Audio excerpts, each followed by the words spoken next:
di bulan Juli yang lalu kita melakukan namanya rapid assessment, kajian cepat dengan tema implementasi penerapan standar pelayanan publik di KUA kecamatan di seluruh kota Banjarmasin. Jadi ada 5 kecamatan yang kita lakukan penelitian ataupun kajian cepat. Latar belakangnya ada beberapa hal. Yang pertama, karena ada laporan masyarakat yang masuk terhadap pelayanan KUA. Bisa itu berupa penyimpangan prosedur, kenapa lambat, terus dipingpong, atau juga bisa terjadi adanya hilangnya arsip.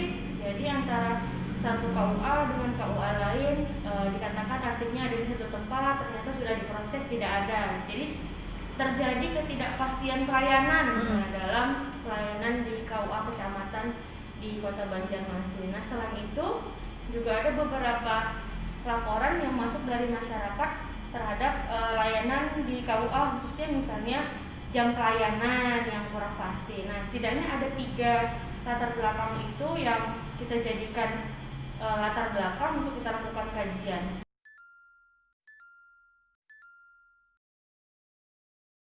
Jadi kalau berdasarkan hasil kami ke lapangan kemarin, dari 5 kantor urusan agama yang di Kota Banjarmasin, rata-rata kondisinya sama, bahwa tidak semua SOP dari seluruh layanan itu tidak semuanya ada. Jadi ada beberapa layanan yang SOP-nya ada, tapi banyak pelayanan yang juga ada di KUA itu tidak lengkap SOP-nya. Padahal SOP ini termasuk dalam salah satu komponen standar pelayanan publik yang diwajibkan untuk dipenuhi berdasarkan Undang-Undang Nomor 25 Tahun 2009 tentang pelayanan publik. Nah, jika SOP-nya ini tidak ada, maka masyarakat ini kan kemudian bisa mengalami kebingungan. Nah, itulah kenapa misalnya muncul potensi pungli, muncul kebingungan karena masyarakat posisinya bingung, ini alurnya seperti apa, dan juga kadang di situ persyaratannya tidak semuanya.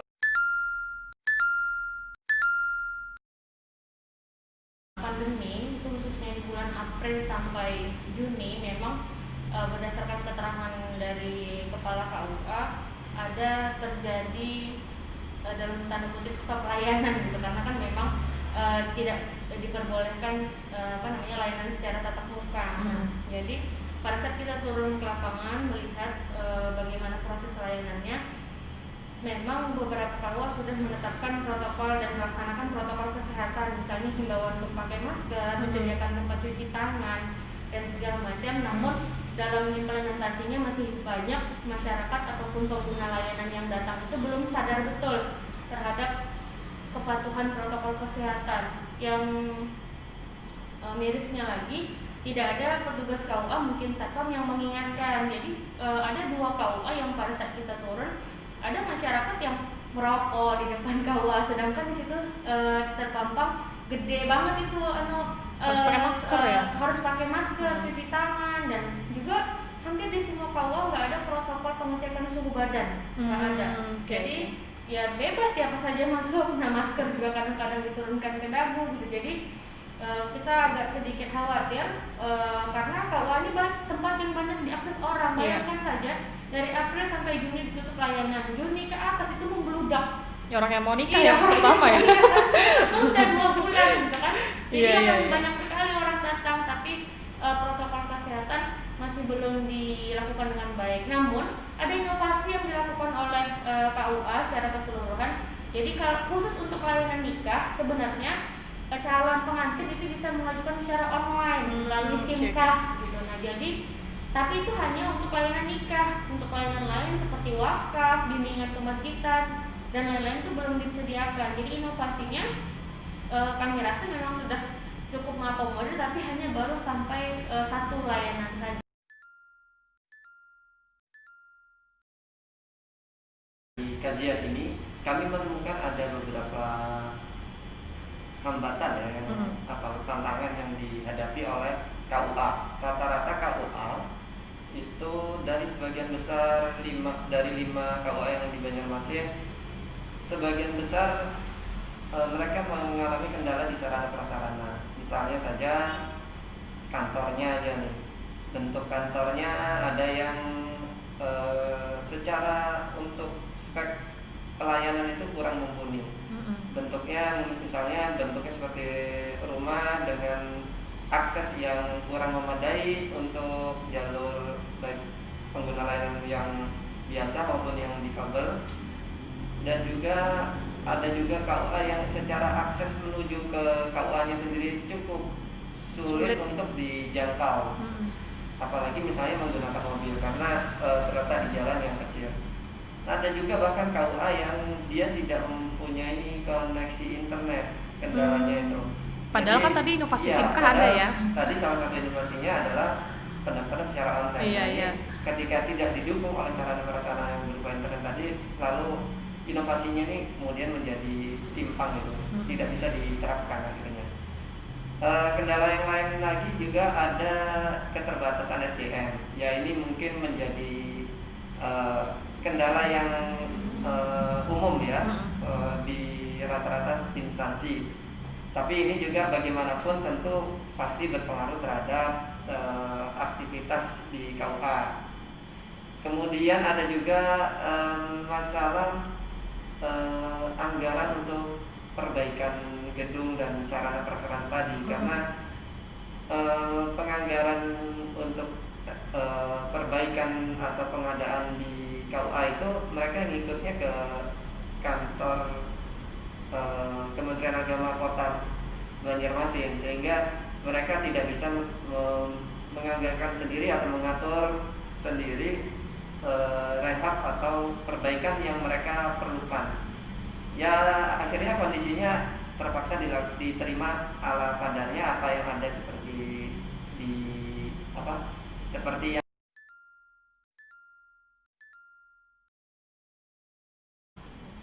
Jadi dari 5 KUA kecamatan di Kota Banjarmasin itu, kalau menurut pengamatan kami hanya 1 KUA yang sudah dari spek bangunan dulu, kita berbicara dari spek bangunan yang sudah menyediakan alur rambatan dan juga jalur kursi roda.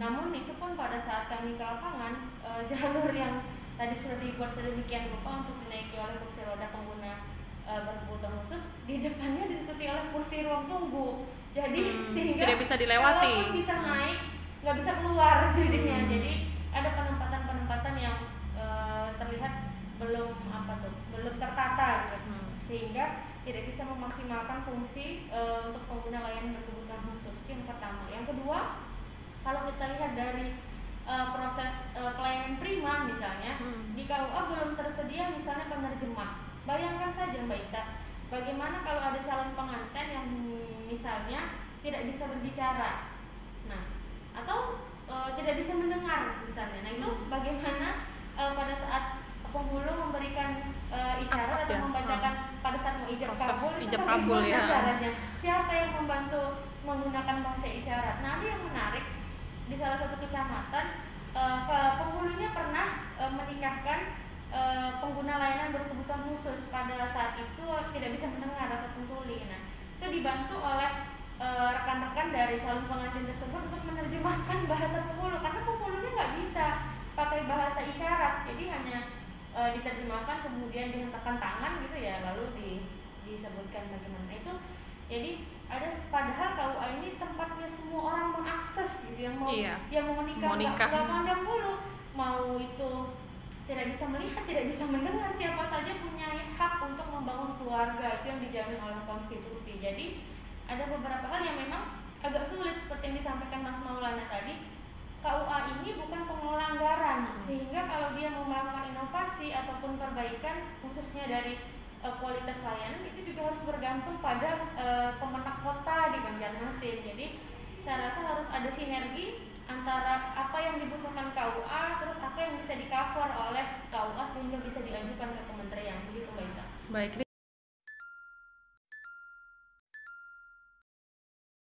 Berdasarkan pengamatan kami, memang harus diakui bahwa kondisi keterbatasan sarana prasarana tadi mengakibatkan pengarsipan itu sistemnya menjadi pengarsipan menjadi tidak baik. Maksudnya kondisi ruang arsipnya mungkin ada, tapi itu tidak mumpuni untuk dijadikan sebagai ruang arsip.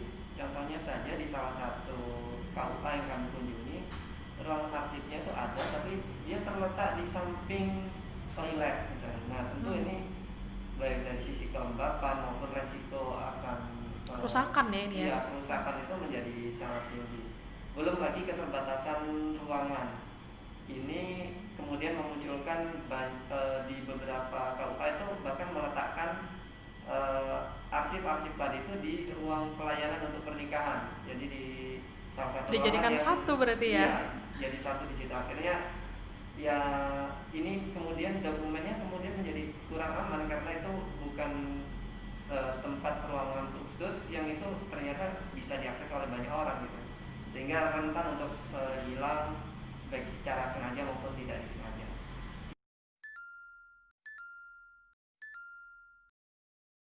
Selain pengguna yang nggak patuh terhadap protokol kesehatan gitu ya, juga ada temuan lain yang erat kaitannya dengan penerapan SOP, misalnya biaya Mbak Ita. Jadi di KUA tidak ada di pampang biaya kecuali nikah lah. Kalau nikah di hampir semua KUA memang sudah dipampang biayanya. Namun misalnya legalisasi buku nikah misalnya, nah itu belum dipampang. Nah pada saat tim ombudsman melakukan kunjungan ke salah satu KUA ini tidak disengaja ada pengguna layanan kemudian mengakses mau melegalisasi buku nikah gitu kan untuk keperluan pensiun katanya. Kemudian saat pengguna layanan ini mengakses layanan, dia menanyakan kepada petugas ini berapa gitu. Nah, seperti biasa mungkin nggak enak gitu karena dia nggak tahu gratis atau enggak berapa. Kemudian disebutkanlah sejumlah nominal dari petugas, kemudian ya sudah dia membayar saja gitu karena dia nggak tahu dan nggak ada kwitansi. Nah itu sempat kami wawancara pengguna layanannya, ya salah satunya itu karena dia nggak tahu itu tuh layanannya gratis, biayanya berapa, jadi makanya dia bertanya. Nah itu tadi yang disampaikan Mas Maulana, SOP ini sangat penting dalam proses pelayanan karena di dalam SOP ada satu bagian yang namanya biaya. Nah biaya ini yang sering kali menjadi pintu masuk terjadinya kalau nggak pungli ya gratifikasi. Iyalah karena masyarakat nggak tahu, coba dituliskan ganal-ganal gitu ya kalau dalam bahasa Banjar, gratis, nggak mungkin lagi lah orang tanya ya, orang bertanya gitu kan, ataupun hanya sekedar basa-basi. Nah itu ada temuan yang menarik, ini nantinya akan kita sampaikan juga selain kepada kepala KUA yang bersangkutan juga kepala Kemenak Kota Banjarmasin supaya menjadi evaluasi kita bersama.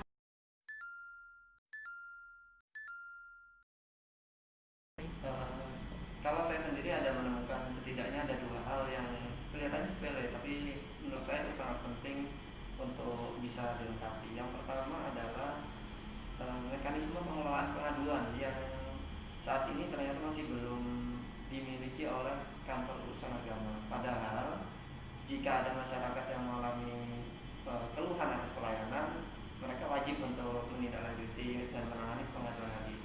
Sementara saat ini kondisinya belum ada pengaduannya.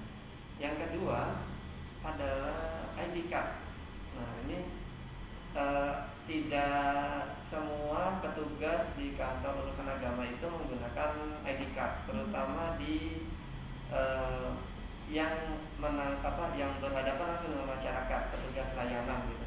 Nah ini tentu berkorelasi dengan resiko terjadinya pungli, gratifikasi, dan ketika itu terjadi, kalau masyarakat ingin melaporkan itu tidak akan bisa spesifik mengetahui siapa petugasnya, nama lengkapnya siapa, atau malah jangan-jangan itu sebenarnya bukan petugas resmi dari KUA, tapi dia hanya kebetulan duduk di situ dan kemudian mempraktekkan, ya melakukan praktek pungli lah di situ kepada pengguna layanan. Nah itu agar bisa membedakan yang mana petugas yang resmi, yang mana yang bukan gitu.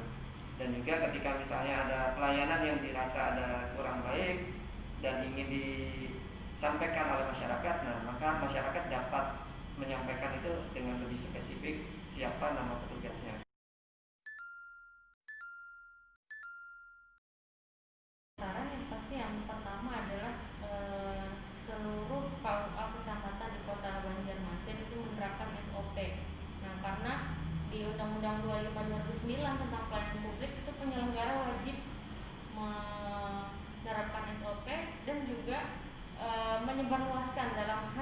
terpampang gitu kan secara nyata. Jadi Terpampang masyarakat- nyata. terpampang nyata. Jadi masyarakat juga tahu kalau mau SOP-nya kalau mau nikah atau mau bimbingan manasik dan segala macam itu harus tahu. Itu yang pertama.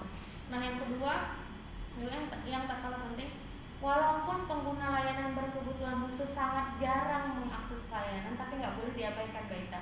Itu amanat Undang-Undang Pelayanan Publik, wajib menyediakan fasilitas untuk pengguna pelayanan publik. Bukan hanya kelompok disabilitas, tapi ibu menyusui, karena ruang menyusui hampir nggak ada di semua ya, walaupun belum tentu kan ibu menyusui datang itu untuk mengurus nikah, bisa saja konsultasi wakaf, zakat dan lain-lain, itu kan tidak kemungkinan. Nah kemudian juga untuk lansia, setidaknya adalah perhatian loket layanan juga dipisahkan. Jadi sehingga KUA ini tidak hanya identik pada layanan nikah, padahal ada hampir 20 layanan yang ada di KUA sesuai dengan peraturan Menteri Agama. Nah mungkin dua hal penting itu yang nantinya akan menjadi perbaikan dan semoga pelayanan publik lebih baik di KUA.